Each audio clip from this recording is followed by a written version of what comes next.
Welcome back. In recent years, Egypt witnessed a great surge in the urban and regional development, from the fourth generation cities to complete infrastructure between the different governorates in order to provide a better life standard for the citizens and, of course, for the optimum usage of the natural and general resources of the country in order to meet Egypt's Vision 2030. In order to shed more light on the issue, we are very much delighted to be joined here in the studio by our dear guest, Dr. Yahya, Professor of Urban and Regional Planning and Fellow of Regional Studies Association UK. Good morning, Doctor, and thank you so much for joining us. Good morning. My pleasure.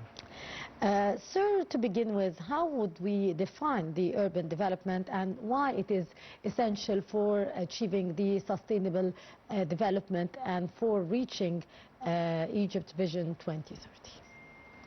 Well, that's a very complicated question, actually. But urban development, we can consider it as the planned and controlled growth of cities and how to direct this growth for a better future with the use of available, let's say, material, available resources, and also to make sure that we leave to future generations a better life in such cities without depletion of the available other resources in terms of, let's say, rural areas and such. So it's basically working on enhancing the quality of life, leaving something better for future generations. So that I would put it in a nutshell. Yes. Sir, we have to mention here that throughout the past few years, the state was keen actually on establishing new cities, on developing new access and new transportation method in order to maybe redistribute the population. How important is such redistribution? Because we have been witnessing throughout the past few years actually very condensed population in certain areas of the country, which created many blockage and complication in providing the life facilities in general. Well, just to put things into perspective, so I would go back to the turn of the 20th century, where the population of Egypt was only 12 million people. Yes. 12 million people on 1 million square kilometers, so this is an ideal, more than an ideal population density. However, with the exponential growth of population, we've reached now, I think, more than 120 million people who are concentrated mainly on 10% of the entire area of Egypt. And this actually exerted a lot of pressure on the Nile, on the rural areas surrounding with the agricultural land run because of uncontrolled urban sprawl. So there was a necessity to consider deconcentration away from the Nile Valley. And away from Greater Cairo. Greater Cairo region is about 22 million people, which is considered, if you look at it from this point of view, as a country within a country. You know, there are countries that have this population. Belgium, for example, is 11 million people. So Holland, I think, 17 or 20 million, yes, something like that. So if you consider in Cairo, we're living in a country within a country. So definitely there was a need for this deconcentration. The idea basically started even as early as the 1970s with this idea of having a new map for Egypt after the October War, and to have the so-called development access to spread the population across most of the Egyptian land, Sinai included, also Western Desert, North Coast, Red Sea coast, and so on. But the actual, they tried to do that, you know, across the years, but the actual, let's say, implementation, we've been seeing a lot of projects over the last decade or so, which is really enhancing this idea of deconcentration with the construction of new cities, but also adding mega projects such as the Suez Canal corridor, for example. This will actually lead to deconcentration somehow. But also regional networks, regional road networks. The idea is that you need to reach these places. Of course. So with the regional if road you didn't, networks, no one will go. Yes, exactly. Accessibility is a very important aspect for that. Yes. So what were the most important projects that were implemented during the past phase in the urban development that the country did witness?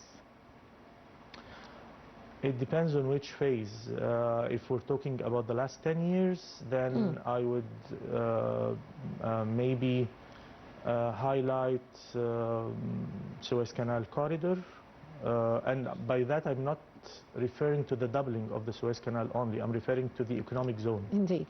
And with the economic zone, you're actually adding incentives for investments to go to this area and start working or enhancing the industrial capabilities, the economic capabilities, the relation with the entire world. With this, you are actually allowing for further job opportunities, which is very important. So this is one. Another one would be the new capital. Of course. Which it's a very, very ambitious project in 3 phases. What we're witnessing now is basically phase 1. So there are still 2 more phases to go within this project. The idea there was to attract roughly 7 million people to go and live within the new capital. This will materialize, but over time, because usually cities grow, they don't grow overnight. You need some time until you see the full scale of this growth.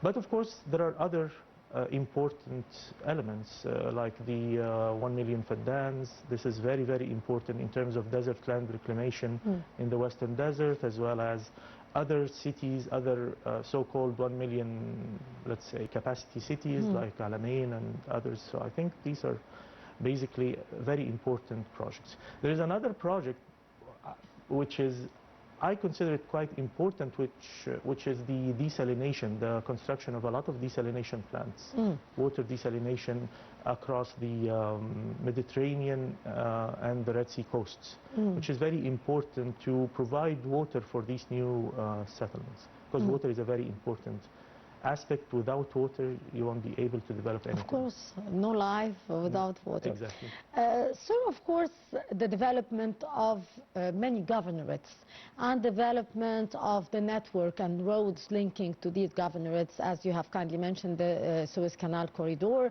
of course, the tunnels in Ismailia linking also to Sinai, which was almost isolated from the rest of the country, and of course New Al Mansoura, New Al Alamein city, which is attracting also tourists and of course citizens to live all year long. The importance of such development in these cities and its impact on the economy of the country in general. Okay, we can start with Sinai, for example. Sinai has been, well, I would try to choose the word in a good way. But it didn't really get what it deserves from investments, from development, and so on. Although there has been a lot of initiatives and development plans as early as the 1980s.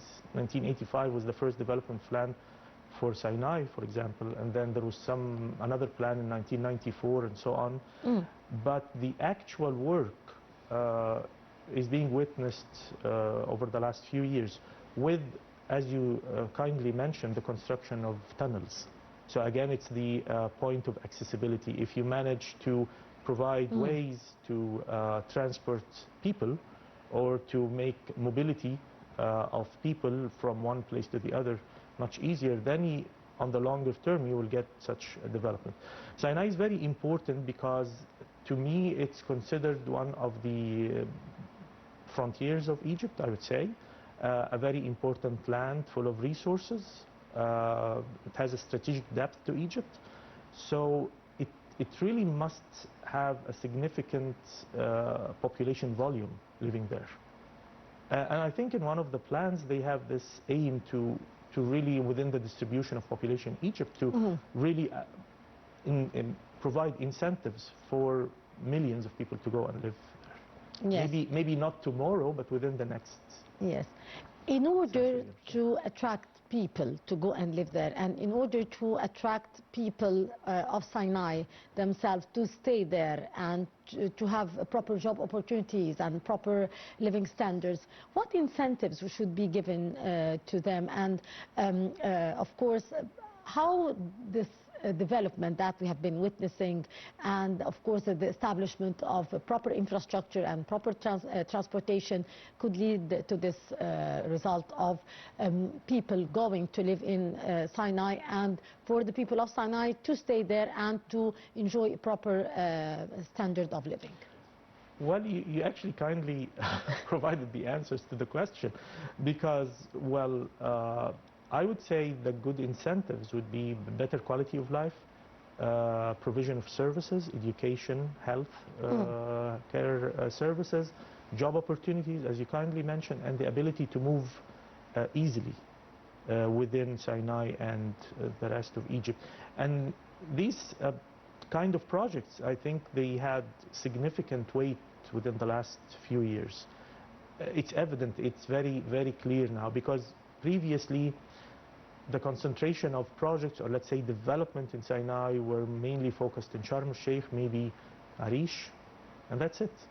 But now there is a significant vision for Sinai, how to make it a vibrant place. I believe also there are regional plans, or I know that there are regional plans for South Sinai, for example, not only focusing on tourism, but also considering other aspects such as maritime transport, such as trade, and so on. So these, with such, let's say, vision being implemented, people will be encouraged to stay there, for the residents of Sinai mainly, and even others will go and join them there. Sir, the main aims of the urban development and regional development, of course, is to provide a better standard of living for citizens, and of course to provide more job opportunities. How that could be done, and what more should we witness in the coming stage, as of course the administration is doing great effort in such development, and we are having an aim to reach for before 2030. Well, 2030 is basically around the corner, so it's only 4 years away. Yes. So I would say that by 2030 things will be running, but maybe will be achieved somehow a little bit later than that. However, I think the infrastructure is now laid already, implemented, and so on. The next phase should really include economic projects, industrial projects, the better use of available resources, for example, enhancing of tourism, or let's say tourism pull factors in such places, industry, building on, let's say, local innovation in such areas. That will provide better economic outcome. Yes. From what I think. How that could be achieved, and what role could be played by the private sector in order to help the government and the state in order to achieve this very important target of complete development for the urban cities, and especially, of course, the border cities, if we might say, like the Delta, of course, Sinai, the Canal Governorate as well, how that could be achieved?